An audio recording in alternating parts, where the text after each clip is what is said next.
Welcome, welcome, welcome to this edition of Sagionic 1027. We are so glad that you could join us today, and with us, we have one of those guests that I would say, drum roll, because what our guest is about to introduce to you is like, finally, finally, finally, somebody has done something that makes perfect sense. And yes, that's how we're supposed to be living, okay? Before I officially introduce our guest, I want to tell you a little bit about our program. So, Sagionic means movement by movement in human time. Sagion all by itself means carriers of wisdom. So, our desire is to display carriers of wisdom so that we can take the wisdom in them and squeeze it out, and you can receive and glean from their wisdom. So, with that being said, our guest today is Greg Hall, and he is the author of what will become a best selling book. Woo! Rethinking Rest.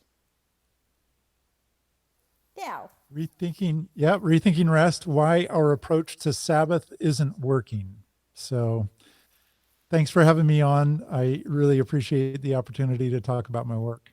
that's right. And we're so glad that you did say yes. And it was so funny because we could say it was by a fluke, it was coincidence or whatever. But I just got to meet Greg Hall in the last week and a half of my life when I got to be on vacation when my husband was on vacation, and I was a stay vacation and he was an away vacation. And I was like, what are we going to do on my vacation, Lord? And this one day it was like, oh, go pop on this meeting. And then that's where I got to come into contact with my brother along with other people. But I want to share something that is so profound that he shared in his book. And it was almost straight out the gates where he quoted another person. I'm going to call the other person Brother Grant, Grant. And this is what he said. He said, Grant points out the double standard society has regarding rethinking. We laugh at people who still use Windows 95, yet we still cling to opinions that were formed in 1995. I am like, you've got to be kidding me, right? So you don't write a book like this, Greg, Rethinking Rest, why our approach to Sabbath isn't working, unless you yourself came to a crossroad of, okay, all of this doing, it is not all that and then some. So, kind of tell us, what was the inspiration behind being a receiver of this work? Yeah, so interesting. I'm a first-time author, so this is my first work that I've published, and besides my doctoral thesis. And sometimes when you talk to authors, and I'm sure this has happened to you, sometimes they'll come at you with a story about how their life met certain circumstances, and then they went to maybe the scriptures to find an answer for their life circumstances. And out of that method or that mode, they came upon some teaching or some learning that they had done, and then they write a book about it. And that's kind of the beginning of the book. This one was totally backwards from that. I had stuff going on in my life, but it wasn't something in my life that drove me to the scriptures. I was actually in my master's program with a doctoral or a master's in theology. And one of the things they had us do as students in that program was just do a Bible survey through the whole Bible, all the Old Testament, all the New Testament. And as I was going through, it was in the New Testament book of Hebrews that two chapters in there, chapters 3 and 4, really caught my attention. I had read them before. I was well familiar with the content, but this time in that setting, they caught me a little different because a couple of the places that the author of Hebrews took me surprised me. It took me into the Old Testament, and I expected him to take me certain places with a certain type of argument that I've learned in the church regarding rest or regarding this idea of Sabbath. And that author in the book of Hebrews did not take his readership there. And that just led me on going down rabbit holes. And then what was interesting is after I had learned what ended up in the book, I had circumstances come into my life that tested me on what I had previously learned. So I really like this idea of let's learn the answer first and then get tested, rather than the way it normally happens in people's lives where we're just tossed into chaos, and out of those circumstances we have to kind of claw our way back to scripture and find what it is that God would have for the answer. All of this in his timing, by the way. So it That's wasn't me right. that orchestrated this. It was still God that orchestrated it in just slightly a different way. Okay. And so I am a follower of King Jesus, and you are a follower of King Jesus. However, in this interview, I'm going to take you down a different cul de sac. I'm using your own words in your book, okay? And the reason I'm going to take you Yep. Yep. down, I want to take you from the creation standpoint alone. Okay? I want you to, because from the creation standpoint, we can talk to creation and created beings as a whole. Okay? So Yeah. that's where we're going to stay, because there is an invitation to want to live in a space of rest, and especially in our society right now. So, can you give a examples of uh, society not being at rest? Uh, well, one of the problems we have as a society is we have a hard time even defining what rest is. And a lot of the definitions that come at us have to do with our physical rest. And that's certainly a part of the picture. I'm not saying that's not important. But if we stop at trying to define what rest is just in the physical realm of my body needs a break, what we haven't done is we haven't gone to the deepest parts of who we are and our soul. And as a believer and a follower of Jesus, or somebody that maybe that hasn't made that same conclusion in their life or decision in their life, I love where you took us. If you go back to the creation account, the story that's told there is a story about all humanity, no matter how they respond to what life has dealt them. And it just suggests that there is a soul level of rest that, if this story about the Bible and Jesus is all true, right? If it really is true, there's a part of us, and I think we innately understand this. There's a part of us that seeks a restful soul, and we have a hard time even defining what that is. When we start thinking about it, we think it's going to be a vacation that gets us there. We think it might be a relationship that gets us there, like with a spouse or a significant other. We think that our family might get us to a place of rest. And oftentimes, those aren't the places we find it, no matter who we are, no matter who we follow in life. And so that was kind of the ambitious task that I had on my plate as I picked up the pen. And let's be honest, I didn't use a pen at all. I used my computer on the whole thing. I was I know. typing. Okay, but go Yeah. back. Go. You got to stay over here. Don't throw in the water yet. We can't jump in the water yet. Okay. Okay, so stay Okay. back. Okay. Okay, we can't throw people out into the deep. Okay, because this is a deep book. So I want Yeah. you to go back to the verbiage of, if the Bible and this creation stuff is all what it is. Okay, I want you to go back to the intention of creation and then created human beings. I want you to touch on that space just right there for a second, because it's where I want to take us. I want to take us from that space to what happened once they were put outside of that space. Okay. Got it. Yeah. Because this is huge. Yeah. And this is where my book is going to differ than a lot of books out there on the topic of rest or on Sabbath. Is I kind of gone out into more recent ancient Near Eastern biblical studies, where people smarter than I have done a lot of research and come to some conclusions about the biblical story of creation that I didn't learn growing up in the church. Okay. And so when we look at that story of creation, let's just put it on the table right now that Okay. there are a lot of different ways people read that story.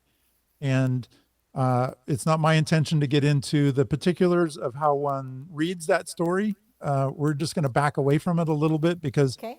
the first 6 days of creation lead to that seventh day that suggests that God rests and that he calls us into a similar type situation. So when I look at the first 6 days from a distance, not asking all the particular questions that maybe our generation is asking, what does that mean?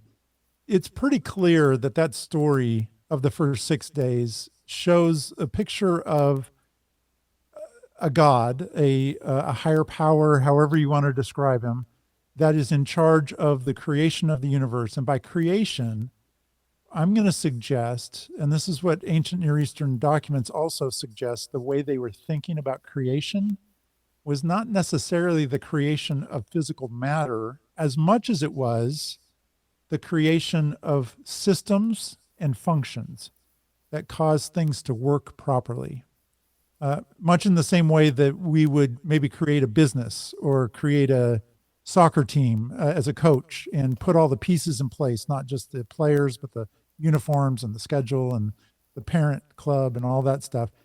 We can take all of those elements and put them into a functional system. And when we approach the text of the Bible that way, we clearly get a picture of one God, not a pantheon of gods like some other creation stories in the pagan world would suggest, but there's one God, and that would have been dramatic in its original setting just alone. But that God is giving everything a place to be and a thing to do. So he's giving, the luminaries a place to be, and also once they get into their place to be, something to do. They regulate the seasons of life. He does that for every element, the land, the sea, the animals, everything that's created in the first 6 days gets a place to be and something to do. And in that way, he's giving function and order to the cosmos. And this would have answered a lot of questions for the original audience of what kind of God we have, what are his goals, how did he set up this whole thing. And what's interesting is on day 6, humanity is introduced into the picture, and they are given the same. They're given a place to be, mostly on the land, right? And in the next chapters, we find out specifically these Adam and Eve characters that represent humanity are given the place to be is the garden. So that's coming. Okay. But originally, all of humanity is given this in this first episode of day 6 of chapter 1. They're given their place to be and the thing to do. And the thing to do is to rule and subdue. That's one of the things. And then to be fruitful and multiply. And these are not just for people that believe in the God that created them. These are just humanity's roles. And what's interesting is within the context of this particular story, those are God activities.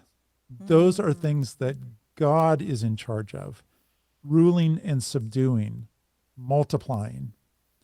And he is choosing to share those activities with his image bearers that he has placed within this cosmos that he's created. And so that is a key fact at the end of day 6, before we head into what rest is and what he's calling us to and what he's doing. Because what is God doing resting on for a whole day? I mean, he doesn't get tired, does he? Oh my gosh, this is so good. I could like put a one of those things out and just shout to the world, because think of this for a second. This is so, oh my gosh, this is so good. Think of this. The creator who created the entire universe, okay? Who created every plant, who created the worms, the caterpillars, the snails, the slugs, the roaches, right? Created everything, right? Created, if I say the word SQUIRREL, I will have a DOG like lose it right now, Okay, so I can't even say the word because that's it. He's learned. I taught him what they are, right? And he's a miniature wiener dog, and he gets in that position, and then he's just gone, right? Um, Yep. so now think of this for a second. Think of the mind of the Creator, right? And then think of if we were put in the same positioning, then we have the capability of having the same mind. Not the same mind as a God, but the same mind likened to God. That is like, so if you ever speak over yourself as a human, I'm not smart enough. I can't do that. You're saying, hello, yes, you can. Okay, take it back over, Greg. Yeah. So at the end of those 6 days, there's an important feature that everybody's familiar with, but nobody probably has recognized. I used to teach English. It was junior high English, so there's, a little asterisk by it. But Yeah. part of the thing that I always taught in English is the use of repetition, because authors do it all the time. Okay. It creates motifs within works of literature. And we get at least one, actually get a couple motifs in this first chapter of the Bible. One of them, very familiar, is the way that the author chooses to end his days.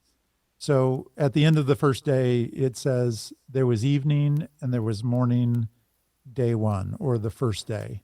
Okay. And that's the way that the author has decided to end a certain activity on whatever happened on day one, Okay. and then begins the next activity literarily.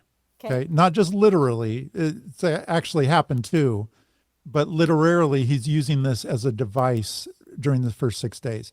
And he uses it at the end of every one of the first 6 days: evening, morning, day 2, day 3, 4, 5, and then 6 after humanity is created. And then we slip into day 7, which is at the beginning of chapter 2, which makes no sense to me. I mean, whoever split this thing up later on, it didn't happen originally. Yeah. They should have put day 7 in chapter 1. I don't even understand that. But Yeah. put that aside.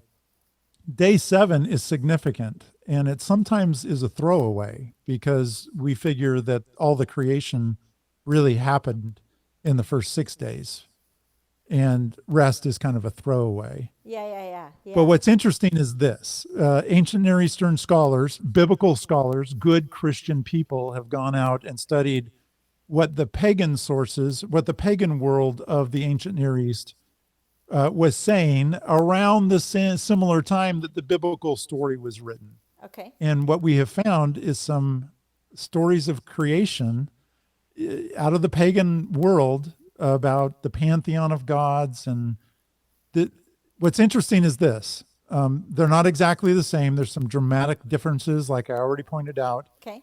But at the end of some of these pagan accounts, you've got the pagan god building a temple, putting his image within the temple, and then it says that the pagan god rests, which is really interesting, because that's the same type of formula that we read about in the Bible. And it's not that the Bible is dependent upon these other sources. It was just written into a culture at a time that understood a certain way of telling a story, and it fit within those parameters. And so what my book does that no other book on Sabbath or rest does, at least to this point, is it asks the question, what did rest mean in those pagan stories? And is it even viable to bring that idea into the biblical account? Would that give us further understanding about what God was doing? And interestingly enough, when they dig into those pagan stories, what they find is the idea of deity resting is not the inactivity that we've come to think of it as. It is actually his full engagement into a system that has been put into functional order. Now, the deities function in order completely different than the biblical text. those gods operated with a different set of rules, and they had created humanity for different reasons. That's why the biblical account in its original setting would have been so important, because the God of the Bible rests as well. And it's not that he's taking a day off from that ancient Near Eastern perspective.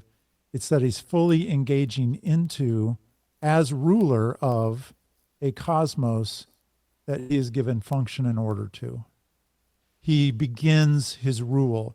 In the soccer coach analogy that I gave earlier, where a soccer coach would spend some time early in the process gathering the kids together, ordering uniforms, organizing parents, setting the schedule, renting vans for transportation, all of that stuff happens before the season starts.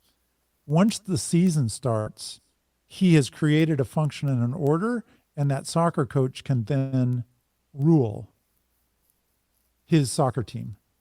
And that may be an awkward way to say it, but if we flip that back over to God, God put the cosmos into a functional order. He gave everything a place to be and a thing to do, a way to do it properly.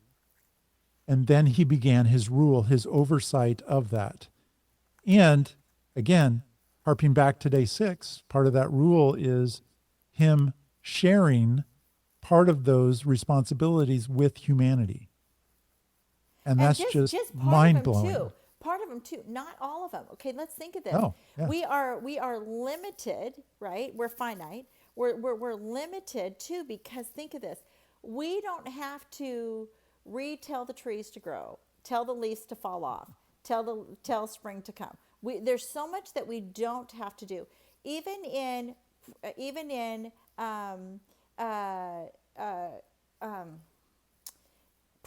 procreating, right? Even in conception, I'm gonna say conception, okay? So we have a minute act in the reproduction process. Minute act, for goodness sakes, because if you look at the size of these two particles that come together, right?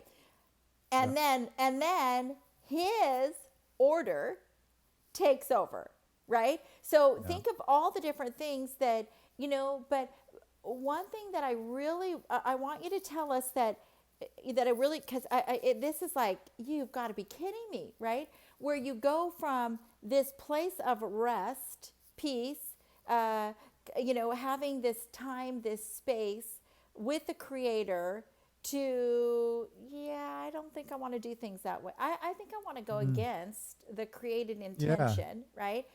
But then the consequences that followed, right? So we're foolish to think, well, I don't, like you're a little kid and you hurt yourself, you slice something, you're falling apart, right?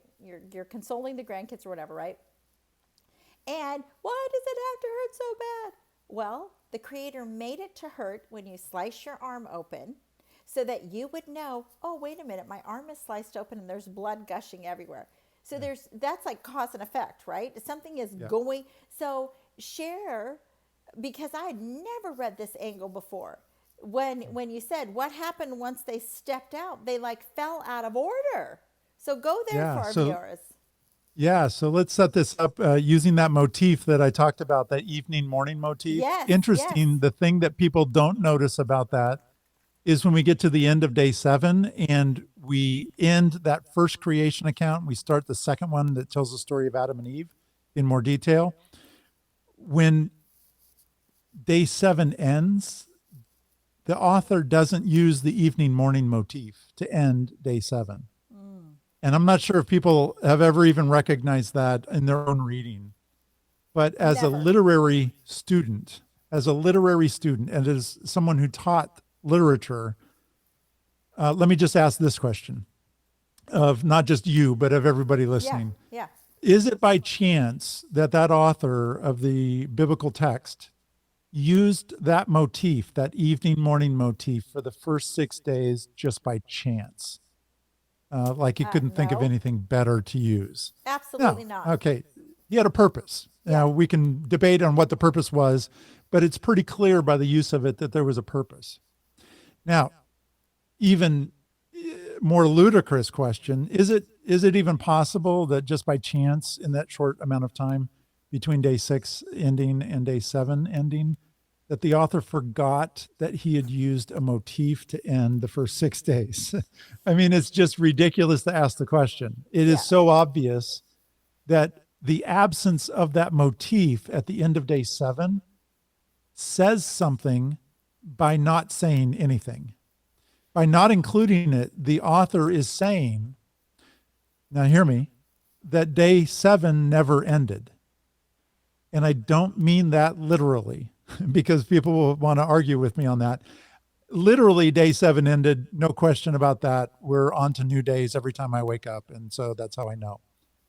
But literarily, when you say the author stopped using a motif and it was at the ending of a day, he didn't end day 7 literally because the events of day 7 never ended. The thematic events, the theological events of day 7 never ended. Now, if that's true, if I'm reading the literature correctly there, and I think I am, I'm not sure that there's going to be a whole lot of people that argue with, oh yeah, I think they just forgot. I mean, that erodes some of our sanctity of scripture arguments that we have, as well as other arguments just about regular literature. If it's true that the theological events of day 7 never ended, and God's rest is a complete halt of all activity, that would suggest that his rest continues not just one day, but it continues into day 8 and day 9 and day 10 and continues on, the author would suggest, even to today. And if rest is what I've been told my whole life that it was, a complete absence of work, a complete disengagement with the worries and cares of life, then seemingly from the biblical account, God rested and he never re-engaged because of the lack of that evening morning motif in day 7. But if we take the ancient Near Eastern understanding of what it means when a deity rests, that it's not his disengagement, but it's actually his beginning of his active rule over a cosmos that he has just put into functional order. That just means, it means he wasn't not doing anything on day 7, but he was doing a specifically different type of work that started on day 7, different from the first 6 days of creation. And that still fits the biblical account. And it also accounts for why day 7 never ended, because God began his rule on that day and it carried over into the 9th and the 10th. And in fact, it continues even to today. And then, so any thoughts on that? Because that was a radically different. Yes, but it's going to be different. And wait till you see what came up in my mind. It's going to be so different. Okay, watch this. So an account is given in 6 days. And then it says that the God of the entire universe rested. And the reason he didn't say, and there was evening and there was morning and there was evening, is, oh man, this is like a play on words. This is so good. I am now going to pause. Okay. I'm going to pause because now I am going to rest my created image, my created purpose, my created desire, my created order. I'm going to rest that, like place it upon, like commanding shoulders. Okay. I'm going to rest that up. This could be book number 2, brother. I am telling you, this is so good. I'm going to rest that leadership. I'm going to rest the creative realm of the creator. I'm going to rest that upon my created beings. God rests his mantle of creation upon his created beings because creation never stops. It has not stopped since it. Boy, that's a book. I am telling you, brother, and your brains can do it. It's a book. God rests his created mantle upon creation. Yeah, and the beautiful thing is, again, this would have been dramatic in its original setting in the ancient Near Eastern pantheon of gods Yeah. that most of the world believed in at the time. The reason for creating humanity in all those pagan sources is because humans could do things for the gods, like they could build houses for them and feed them and clothe them. And they were basically, humanity was basically slaves for the god to serve the god.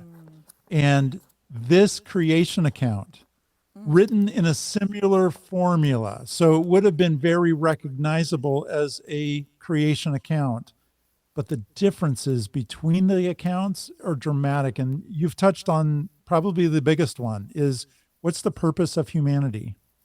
Am I just creating them for my, as God, am I creating them just for my own pleasure? Or have I set something up that needs some community, that I've also created that community with humanity and the animals and every other part of the creation? And then he doesn't just send us down there on that creation with the instruction manual to try and figure it out by ourselves. He joins us in the process. This is what the whole Adam and Eve story is in chapters 2 and 3. He places, so many scholars recognize the Garden of Eden as the first temple. Now, it's not described as physical walls. The later temples, actually, the decorations within them are garden-like decorations. There's the golden lampstand is a tree with buds on it. All of those later temples are pointing back and reminding people of the original place of God's special presence, the Garden of Eden. And so it's not that the Garden of Eden was the first temple. It was, all those later temples are physical structures that point back to the original existence of God operating as God, as ruler, and sharing some duties with the humanity that he's placed in the garden. Just like those pagan accounts, the Garden of Eden is a temple-like structure. We are described biblically as his image bearers. God places his image within the temple, and then he begins his rule. And what are those rules? So I like to call the end of day 6 the great cessation, because it talks about in day 7 that God rested on the 7th day from all his work. Not all his work, there's no period there. It's all his work which he had done. It's talking about the work of the first 6 days. Okay. It's that putting things into functional order. God has created a system. He not only knows each of the parts of the system, like a great mechanic would for an engine, but he's created a system and given it a functional order where everything works optimally. And then he places humanity within that garden and he says, okay, I've created this system. Your job is not to recreate the system or try and change it. That work has ceased. At the end of day 6, we stop that.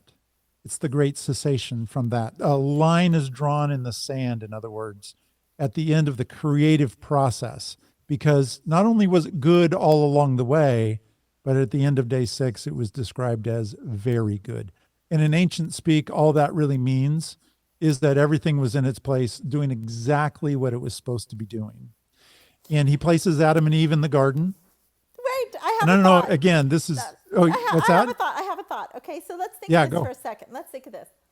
So the world itself, I've heard it been said, if it moved like a milliliter off its axis, we would fry because of how the sun would hit us. Okay, or let's look at humans for a second.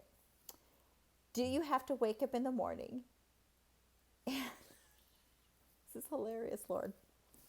Do you have to wake up in the morning and reposition your eyes on your Skeletor makeup, right?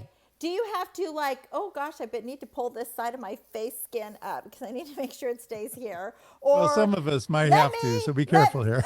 stop. Or let me oh darn, I slept a funny way, so now this shoulder is leaning out my neck because it's now moved. It's, let's think of this for a second. Yeah.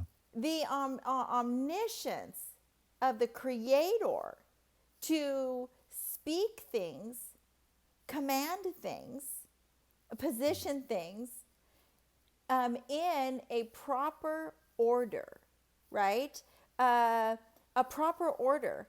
My knee doesn't fall out my toe every night when I go to sleep. It stays in its position where it was created to be. This, let's get real here. Whether you say you believe in a God or not, your body, your skin is staying intact to keep everything where it was spoken to be. And I'm sure you've already put this together, but the New Testament actually talks about the people that believe in that God as a body, and that everyone has its place to be within the body. And right. Your knee doesn't exit out the toe. No. And we've all been in churches where the knees are exiting out the toes, right? And it just doesn't work. It doesn't feel like, oh, this is the way it's supposed to be. It feels like something's horribly wrong here whenever things like that happen. And interesting, the instruction, some of the Adam and Eve story, very interesting. First of all, the Garden of Eden has parameters. And we don't think of it as a fence, but it has parameters, and we know that because eventually they're kicked out of the garden, and there's cherubim placed to guard the entrance. So we know that there's space inside the garden that's significantly different in some way with the space outside the garden. Well, it turns out that God placed Adam and Eve in that special place of God's rule. And the goal was, it didn't cover the whole earth. A lot of people think the whole earth was God's domain at that time. Eden was God's domain. And the goal was for Adam and Eve to rule and subdue. They were also given the role of cultivating and keeping, which those two Hebrew words used together also used later when the temples are built, of the duties given to the priests. Okay. So you've got Adam and Eve fulfilling the original priestly roles within the original temple in the Garden of Eden. They are ruling and subduing. They are fruitful and multiplying. They are cultivating and keeping the garden. And the goal was, as they became more fruitful and multiplied, that garden would have to expand because it would get filled with people living under God's functional rule at rest. That's what rest is, living under God's functional rule. And eventually the idea is that garden area would encompass and expand, it would have to the entirety of the creation. So God created all the parts for the whole earth to be under his rule, but he didn't start it that way. That was the collaboration that he had with humanity. He said, let's do this as a joint venture. You follow the order and function I've given to this whole thing. I've given you special gifts and talents to use. Be fruitful and multiply, one of those. But beyond that, I've given you things to do and places to be. And all of those are individual, just like a body has different parts that function differently. And each of them bring value to the table. Humanity was supposed to live at rest with God within his functional rule, the original Garden of Eden. And it was supposed to expand and eventually fill the entirety of creation. Now, that didn't happen, and it didn't because there was a suggestion given to humanity. Oh, did he really say that his function and rule included you not eating from that tree? Let me tell you what's going to happen if you eat from that tree. You will know something then that really is only for God to know. You will understand the complexity of ordering a system. And the way the story plays out, they take the bite of the fruit from the forbidden tree. They're exiled from the garden, the place of God's rest, his rule, his functional rule. And they are said, now you're going to go do everything I created you to do outside the garden, but it's going to cause a ton of pain. Your work is going to cause pain. Giving birth, being fruitful and multiplying, that thing that I created you to do, there's going to be pain in that. And we like to think, it's easy for me as a guy to say this, but we like to think that the pain in childbirth is limited to just that physical pain. I don't think that's what it's talking about at all. I think the pain in childbirth, because of the fall of humanity, is the pain that we realize when the couple first gets pregnant and they now know that this new life that is so exciting is going to be born. And if it makes it through that birth canal alive, the eventual ending of that life will be the same. Everybody dies. So I'm bringing new life into a world full of pain and sorrow. And I already know what's going to happen to my child when it's first conceived. I think that's the pain in childbirth that Adam and Eve, part of the curse, because it's the death of that child that has changed. Inside the garden, they still had access I'm to. going to pause you for 2 seconds. I'm going to pause you for 2 seconds. Hold on 1 second. Yeah.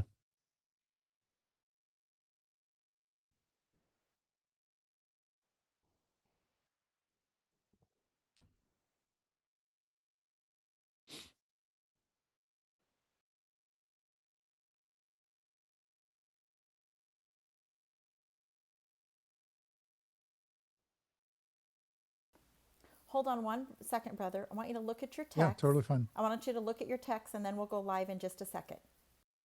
Okay, I am ready. Whenever.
Okay, thank our viewers for staying with us. We will take off right where we were at. Continue on, Greg, because this is so good. Yeah, so I was talking about Adam and Eve getting exiled from the garden, and when they did that pain and toil that God cursed the land with, the people aren't cursed. It's the land that's cursed outside the garden.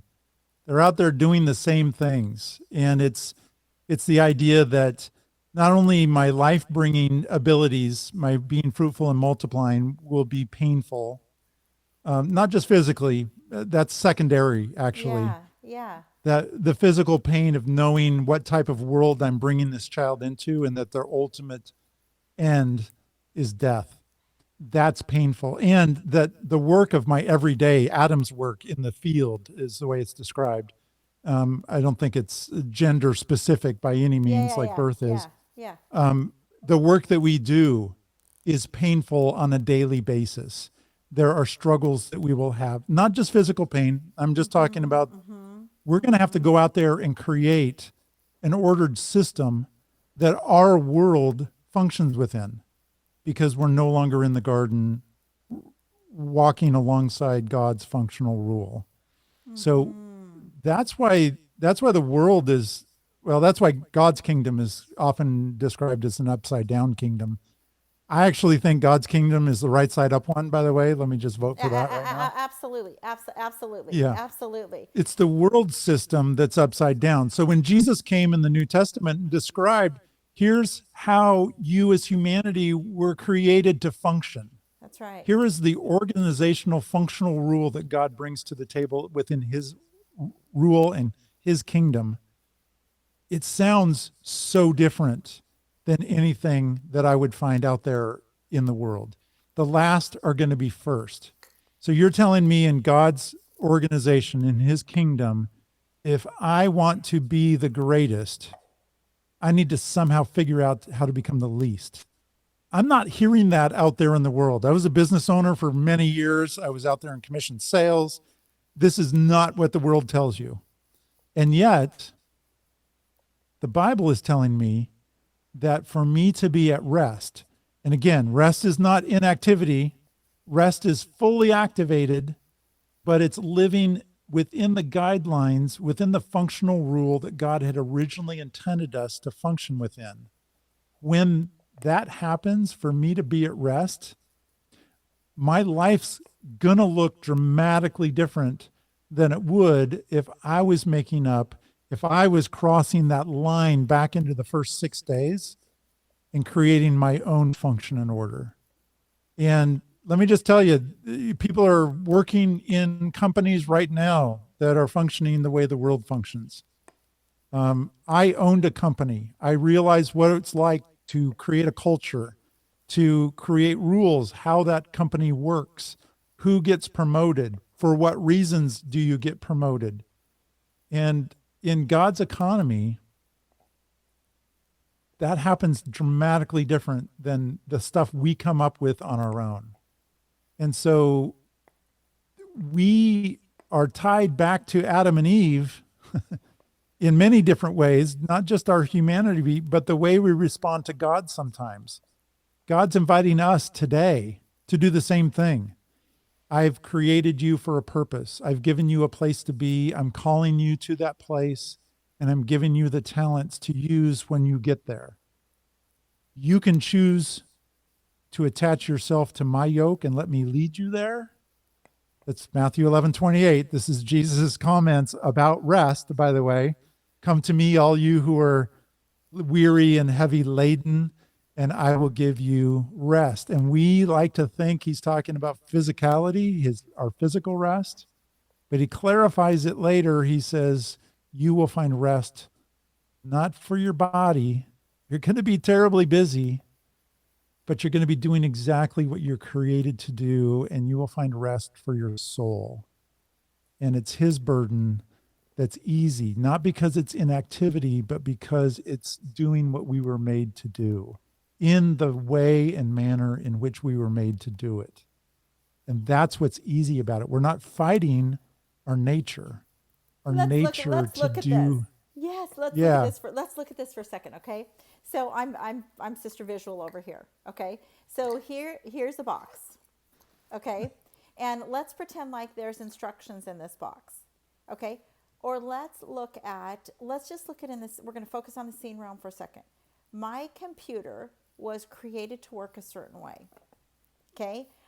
Cars are created to work a certain way. Math is created to work a specific way.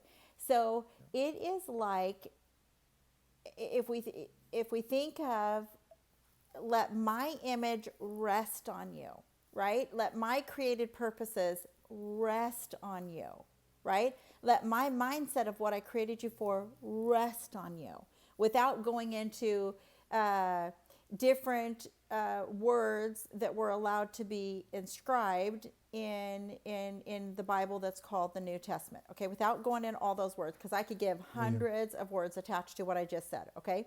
Yeah. But if you, let's say you're a dad, a grandpa, an uncle, a neighbor, and I'm going to go out and buy this bike. I do not care what the instructions say in how to put this bike together. I'm going to determine that I'm going to violate the manufacturer's instructions, and I'm going to choose to put it away a different way, and yet it will still function the way the manufacturer said it's going to function, but I'm not going to listen to the manufacturer's little booklet there. Okay? It's Yep. kind of silly. And if we think of right now, we in the United States, I don't know if it's around the world, and I'm not making light of this. Please, viewers, do not hear that I'm making light of this. Okay? We are in a month that has to do with mental illness awarenesses. Okay, that's where we are right now. I don't know if it's the month. I was going to look it up, darn it. Or if it was a particular day. Okay, but it's mental awareness. And I'm not putting one label on everybody. But what if mental duress comes from mankind not living within the parameters of its function? So if we were to take a car, and if I decided, I am not using pistons in this engine, I'm going to make it work without the pistons. And I don't want to use the bolts to screw the engine, the mother part of the steel thing in the engine to attach it together. Or I don't even know if they're still in cars, but spark plugs, okay? No, spark plugs used to be in cars, right? Or an alternator. I put an alternator in when I was a little girl, 16. But it's almost like we are violating human creation laws, and because we're violating human creation created laws, it causes duress upon our human beings. So Yeah, I think that's part of it. I think that we have a response, a way that we can respond within the world in which we live. And I think our response to that, the way we give up our own initiative to live how we want. I mean, this just sounds like Jesus could be saying some of these ideas, right? Because he did. Mm-hmm. The way we give up, die to ourselves, and give up the initiative that we have as free will beings to go out and create stuff on our own, to be able to say, I'm going to choose to live under a set of rules that I believe the God of the universe has set up, that I believe I will function best under, and that he's promised me that is the case. For us to do that definitely improves the situation. So, for instance, people suffer with various levels of anxiety, for instance. I've got to believe that maybe some of that anxiety might be a parts issue. There might be something in the fall where a part's missing and it just doesn't quite run quite as well.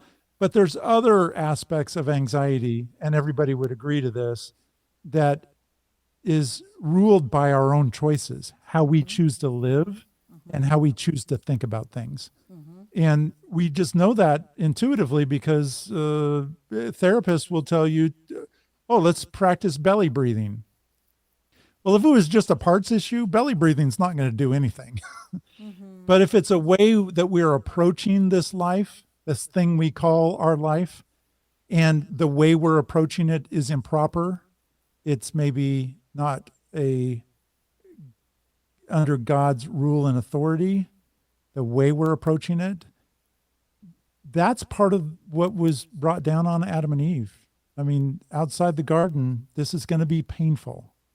There's going to be pain. Anxiety is a pain. It's a trauma. Yeah, it is. And that's all a part of that bigger picture of a world, a creation not living at rest with God. Now, with that said, I think at the end of the book of Revelation, we get a picture of the end time creation.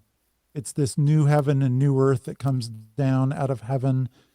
It's a picturesque description of a city with walls, but the gates are never closed, suggesting, by the way, that there's no enemies. That's why you never close your gates, because all the enemies have been defeated. The lack of any seas, it's described as not having a sea. And people think, oh, that just means there's no large bodies of water. Well, that may be the case, but I don't think that's what the original intent was. The sea was a place of chaos in ancient times. Ancient sea creatures came out of the sea. They were chaos creatures. The lack of any sea in the end picture, in the end of Revelation, suggests that the chaos has been taken care of. There is no longer any chaos in this world that we're picturing at the end of the book of Revelation. It's the chaos that causes anxiety today and how we respond to it, right? How we choose to, whether we're going to try our own way, whether we're going to go to the bottle or the pill or the whatever to fix it. And that's not against all pills, right? Because some pills have very good outcomes, but non-prescription type stuff is what I'm talking about as a way to fix, my temporary circumstance versus how am I supposed to respond? God will bring chaos into our life, not because we deserve chaos, but because we, especially as believers, but as a part of humanity as general, we have been equipped to bring function and order to chaotic situations. That's what we do. That's ruling and subduing. And as a believer specifically, those that follow, hey, God created this whole thing. I'm going to try and live my life according to his functional rule. We should see chaotic situations that come into our lives as opportunities to say to ourselves, how is it that God would bring functional rule or have me bring functional rule to this situation? Am I called to do that? Am I gifted to do that? And if so, am I willing to step into that? So And that's just a whole different view of what life is all about. So The opportunity for us. I want to go somewhere because this is Yeah. important. We have about 5 minutes left. Okay. Okay. So here's a door. Okay. And on the other side of this door is an opportunity to return to the rest, not to per se return to the beginning of creation in those 6 days. And I'm gonna preface this way. Okay. So the objective, I'm going to say, in walking out, rethinking rest, I need to say brilliant, brilliant, brilliant what Gray did, because not only did he publish this book, okay, not only did he articulate precisely what was going to go in this book, but for those of us who no, you did not take it far enough where it needed to go. He has included this little QR code at the beginning of each chapter for those who have a desire to go deeper, right? Who, no, you just barely touched on this. I cannot believe he's just going to leave us hanging there, okay? Yeah. And so if we think of just what he decided to name it, Rethinking Rest, why our approach to Sabbath isn't working, right? Because somehow we think we're going to have this one time, once a week encounter, or I like how you even use sabbatical in there, right? Or, we're going to take a vacation and go back, but there's more stress before you even get back to work because you come home and you got to wind down and da-da-da-da, right? Brilliantly written, right? I mean, honestly, this is like you put words onto the unfolding of wanting to be in that space of, I like to liken it as an umbrella. You got the umbrella that we had, I might be older than you, growing up, where it was like that half dome and it was clear and you got to be, okay. Yep. So I liken it to that I want to stay in that space of peace, that rest, there is a verse that says, my peace I give unto you, not as the world gives, give I unto you. Let not your hearts be troubled. Do not be afraid, right? Or I've come that they may have life and they have it more abundantly, right? But there is no comparison to a human scene, realm, situation, environment, relationship. None of those can compare to the rest of his ordained created purpose for his creatorness, to rest upon us so that we could be one with to be the fullness of our functionality as in humanness. But we weren't created just to be the humans or the droids, right? We're not AI in action. That's not us. There is this purity and this rest that Greg Hall speaks of, that I would just I am not kidding. This is like the game changer, right? I am she who has pounded the word of God on my brain since 1984, but this is a game changer in life right here, a game changer. So below this interview, you will see how you can access Greg, how you can tap into everything that he has downloaded here. It is a brilliant piece of work. And I cannot thank you enough for this. Every page I read is like, you've got to be kidding me. You've got to be kidding me. That is how good it is, because you unlock what has always been. And so if there are any of you out there who you are like, gag me, this woman keeps interviewing people that follow Jesus, right? If there's anybody out there, this is not a religious book whatsoever. It is the simplest. It is written in the simplest format that you walk away saying, hello, this makes perfect sense. Perfect sense.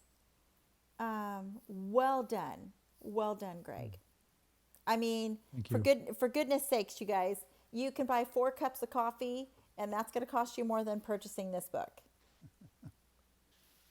So yeah, and it's beginning of October 2023, and at the beginning of this week, I uploaded my audiobook, which I recorded and produced and mastered myself, and it took almost a year.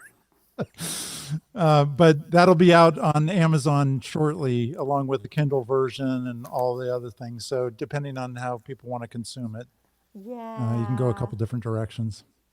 So well done, just well done. It is it's brilliant. It's brilliant, and it's probably going to be on the Christmas list for all. How many adults do I have that I love? 1, 2, 3, 4, 5, 6, 7, 8, 9, 10, 11. 11 adults in my world. Oh, my husband, that he gets to hear it from me. So it's probably going to go out to 11 of my adults, because I like to pick a book that we can just throw it out to the whole family, because that's how good it is. So thank you so much for coming on again. I look forward to future projects that you're going to work on, because as we were created to expand, so is our mind created to continue the expansion of the awareness of what I'm going to call the great I am. So to all of our viewers, I want to thank you for coming on this episode of Sagionic 1027. And until our next broadcast and our next candidate to interview, may the Lord bless you. May the Lord keep you. May the Lord make his face to shine upon me always. Blessings. Bye.